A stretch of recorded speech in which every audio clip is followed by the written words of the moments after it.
So the most common side effect of the implant is irregular bleeding, and that can be anything from no period at all to prolonged spotting or anywhere in between there. So some women may not have a period for 6 months and then may have spotting for 3 weeks and then no bleeding again for 2 months and then spotting for 2 weeks.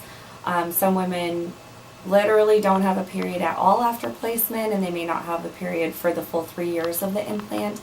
Some women have spotting for 3 months and then may not have a period after that. So irregular bleeding is the #1 side effect or complaint that we get about the implant. And if I always tell my patients, if you have any questions about if your period or bleeding is irregular, you can always ask me. My answer will probably be yes, that's pretty normal. There's a small percentage of women, typically less than 10%, who will have some side effects, including headaches, nausea, breast tenderness, or any other issues in the first week of having the implant placed. And that's usually because the medication goes up in your system and then comes down and plateaus out. And so typically those side effects will go away in the first week. If they don't and they persist, that would be something you would want to talk to your provider about. You can be anywhere in your cycle, in your menstrual cycle when you get the implant placed. You don't need to be on your period or not on your period. That doesn't matter at all.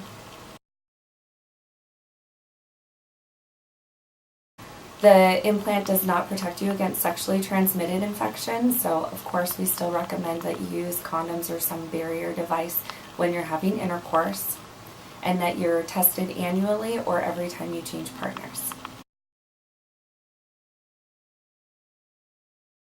The implant will not affect your fertility at all. You will have the same fertility after the implant is removed as you would have had at that age as well. There is a very small risk of pregnancy when you have the implant. That's less than 1%.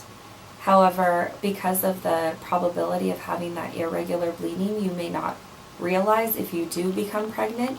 And so if you have a new onset of nausea or breast tenderness or fatigue or any other concerning things, then you should take a pregnancy test at home.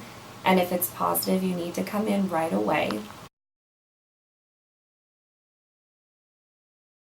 There is a small increased risk of ectopic pregnancy in women who have the implant and do get pregnant.